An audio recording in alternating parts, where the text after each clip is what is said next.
Example आहे आपलं 81 divided by 9. 9 च्या टेबल मध्ये 81 येतात का ते आपल्याला फर्स्ट बघायचं आहे. तर 81 आधी आपण ऍड करून घेऊ. 81 आपण ऍड करून घेतलेले आहे. आता 9 च्या टेबल मध्ये 81 येतात. 9 9 जा 81. 9 9 जा, मग 9 आपल्याला ऍड करायचे आहे आणि लेस 81 करायचे आहे. लेस 81 केले आपण.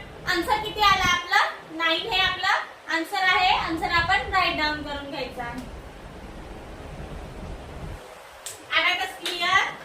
नेक्स्ट एक्झाम्पल आहे आपला 14 डिवाइडेड बाय 2. 2 च्या टेबल मध्ये 14 येतात का ते आपल्याला बघायचं आहे. फर्स्ट आपण